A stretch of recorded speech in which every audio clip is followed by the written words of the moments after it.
It's really hard to reach the NBA Finals, and it's even harder to win. Just ask 11 NBA franchises who never won a championship. Performing well in the finals when the stakes are the highest is a true testament and the ultimate proof of a player's greatness. Here are the 5 greatest individual performances across an NBA Finals series. Number 5. Dwyane Wade, 2006. Dwyane Wade was playing in just his 3rd NBA season when he delivered one of the best performances in finals history. Even though Shaq was nominally the #1 guy on those Heat teams, D-Wade took over at one moment and never looked back. That moment came with 6 minutes remaining in Game 3 of the Finals, when the Heat were already 2 games behind and down by 13. Staring at the abyss of an insurmountable 3-0 deficit, Wade scored 14 of his 42 points in the 4th quarter, making clutch plays on both ends of the floor to notch the 98-96 win for Miami. Dallas was psychologically exhausted from the loss, and the Heat destroyed them in Game 4, powered by 36 points from Wade. Flash was ice-cold in Game 5 as well, securing a 101-100 win for Miami by sinking 2 clutch free throws with only 2 seconds left in the overtime. Game 5 remains one of the most controversial games in NBA Finals history, as D-Wade shot 21 free throws, the same amount as the entire Mavericks team. Wade's constant drives to the basket were again unstoppable in Game 6, when he finished with 36 points, bringing the Heat their first championship in franchise history. He averaged 34.7 points, 7.8 rebounds, 3.8 assists, and 2.7 steals for the series, leading a spectacular comeback and carrying the team on his back. Number 4. Tim Duncan, 2003.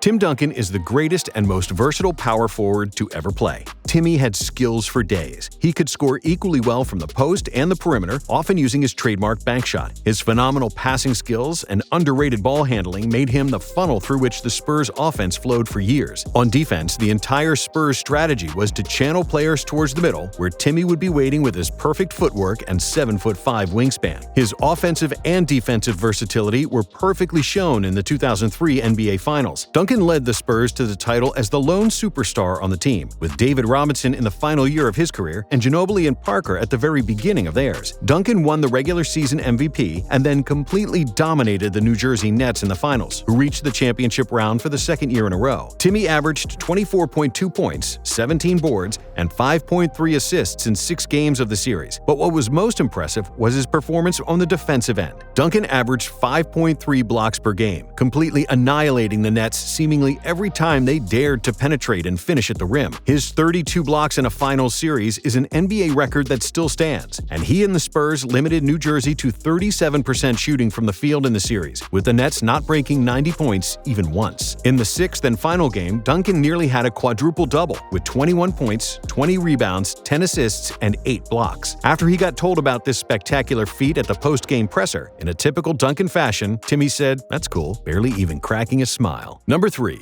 Shaquille O'Neal, 2000.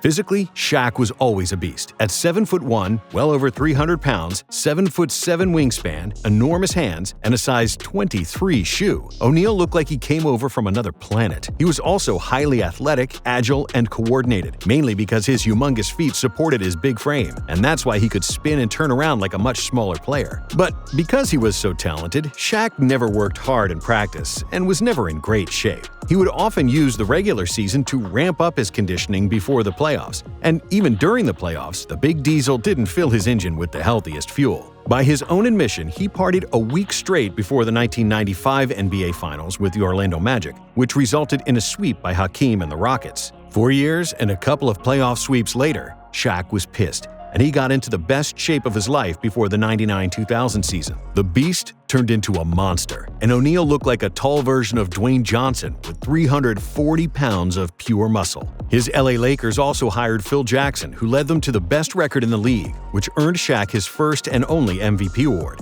Diesel was on a mission that year, and the Lakers finally reached the finals after a spectacular comeback against the Blazers, and the most memorable play of the entire Shaq and Kobe era. In the finals, they were awaited by the gritty Indiana Pacers, led by Reggie Miller and Jalen Rose, both at their basketball peaks. The Pacers had the #1 offense during the regular season, and they probably had a deeper team. However, they could not do anything to stop Shaq. When the big fella got the ball in the post, it was either a basket or a foul. And because they couldn't stop him during live action, the Pacers started the famous Hack-a-Shaq. In Game 2, O'Neal set the NBA playoff record for the most free throws attempted, with 39 trips to the line. And even though he only made 18 of them, it didn't matter. He still finished with 40 and pushed the Lakers to victory. The Lakers finished the series in 6 games, during which Shaq carried the team with 38 points, 16.7 rebounds, and 2.7 blocks on average. His entire 2000 season was an absolute masterpiece, and arguably the most dominant season by anyone ever. Number 2.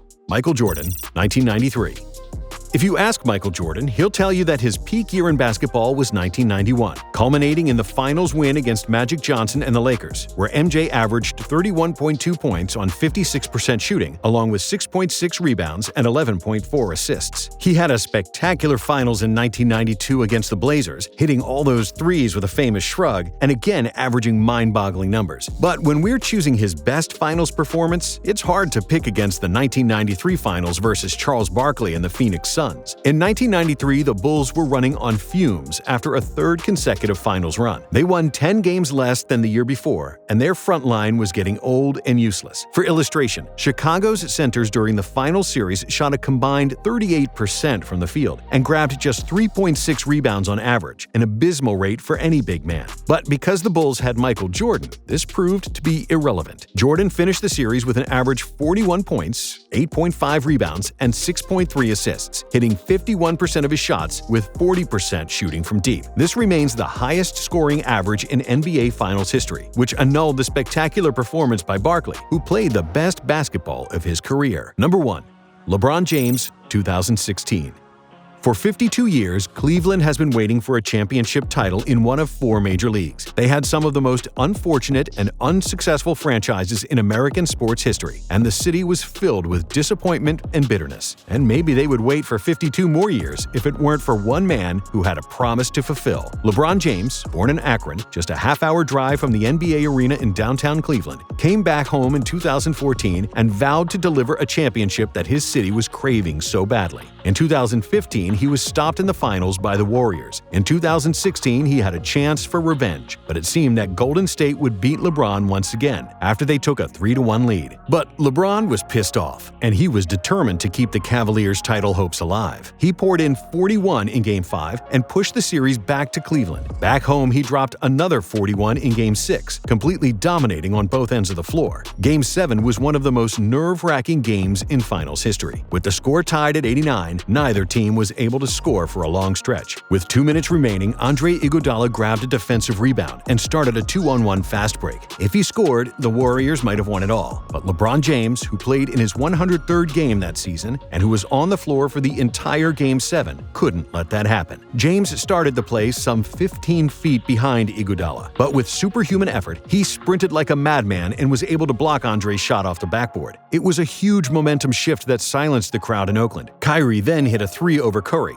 LeBron made one clutch free throw, and the title got out of reach for Golden State. The 52-year-old Cleveland curse was finally broken, and the Cavs broke it in the most spectacular fashion. Not only were they the first team to wipe out a 3-1 deficit in the finals, they did it against an opponent with the best regular season record in NBA history. LeBron became the first player in finals history to lead both teams in every major statistical category, averaging 29.7 points, 11.3 rebounds, 8.9 assists, 2.6 blocks, and 2.3 steals. It was the best all-around performance in NBA Finals history.